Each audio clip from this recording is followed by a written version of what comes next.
किसी नगर में एक धनी व्यापारी रहता था। दूर दूर तक उसका व्यापार फैला हुआ था। नगर के सभी लोग उस व्यापारी का सम्मान करते थे। इतना सब कुछ संपन्न होने के बाद भी वह व्यापारी बहुत दुखी था, क्योंकि उसका कोई पुत्र नहीं था, जिस कारण अपने मृत्यु के पश्चात व्यापार के उत्तराधिकारी की चिंता उसे हमेशा सताती रहती थी। पुत्र प्राप्ति की इच्छा से व्यापारी प्रत्येक सोमवार भगवान शिव की व्रत पूजा किया करता था और शाम के समय शिव मंदिर में जाकर शिवजी के सामने घी का दीपक जलाया करता था। उसकी भक्ति देखकर मां पार्वती प्रसन्न हो गई और भगवान शिव से उस व्यापारी की मनोकामना पूर्ण करने का निवेदन किया। भगवान शिव बोले, इस संसार में सबको उसके कर्म के अनुसार फल की प्राप्ति होती है। जो प्राणी जैसा कर्म करते हैं उन्हें वैसा ही फल प्राप्त होता है। शिवजी द्वारा समझाने के बावजूद मां पार्वती नहीं मानी और उस व्यापारी की मनोकामना पूर्ति हेतु वे शिवजी से बार बार अनुरोध करती रही। अंततः माता के आग्रह को देखकर भगवान भोलेनाथ को उस व्यापारी को पुत्र प्राप्ति का वरदान देना पड़ा। वरदान देने के पश्चात भोलेनाथ मां पार्वती से बोले, आपके आग्रह पर मैंने पुत्र प्राप्ति का वरदान तो दे दिया, परंतु इसका यह पुत्र 16 वर्ष से अधिक समय तक जीवित नहीं रहेगा।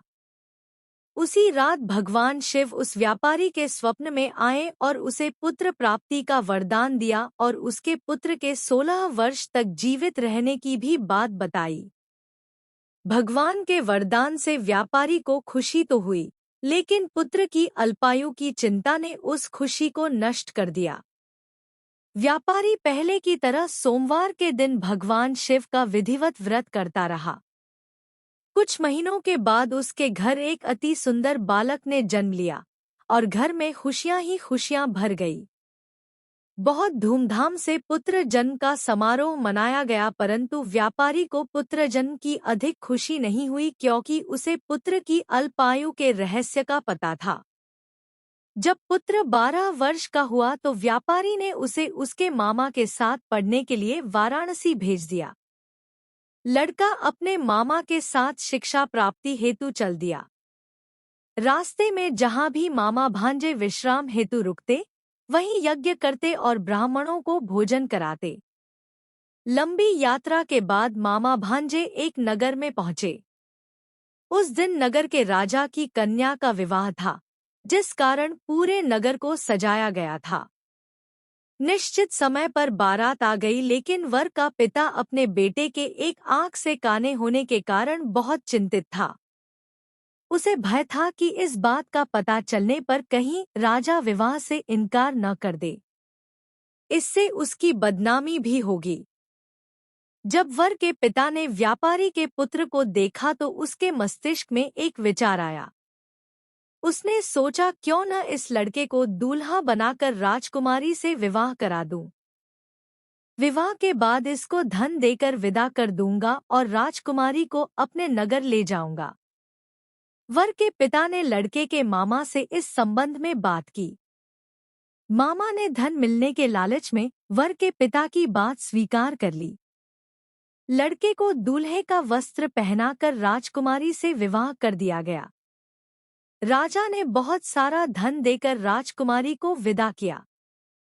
शादी के बाद लड़का जब राजकुमारी से साथ लौट रहा था तो वह सच नहीं छिपा सका और उसने राजकुमारी के ओढ़नी पर लिख दिया, राजकुमारी, तुम्हारा विवाह मेरे साथ हुआ था।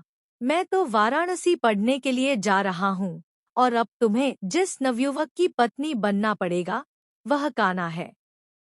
जब राजकुमारी ने अपनी ओढ़नी पर लिखा हुआ पढ़ा तो उसने काने लड़के के साथ जाने से इनकार कर दिया। राजा को जब ये सब बातें पता लगीं, तो उसने राजकुमारी को महल में ही रख लिया। उधर लड़का अपने मामा के साथ वाराणसी पहुंच गया और गुरुकुल में पढ़ना शुरू कर दिया। जब उसकी आयु 16 वर्ष की हुई तो उसने यज्ञ किया।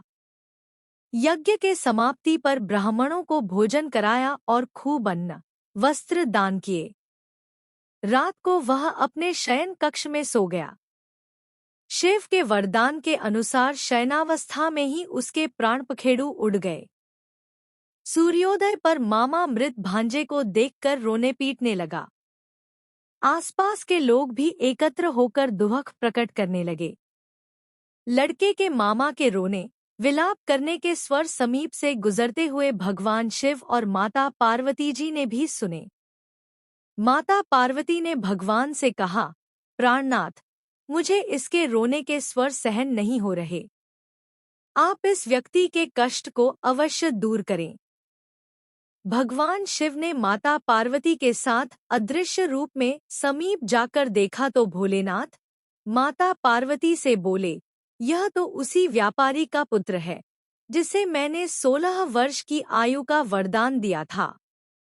इसकी आयु पूरी हो गई है। मां पार्वती ने फिर भगवान शिव से निवेदन कर उस बालक को जीवन देने का आग्रह किया। माता पार्वती के आग्रह पर भगवान शिव ने उस लड़के को जीवित होने का वरदान दिया और कुछ ही पल में वह जीवित होकर उठ बैठा।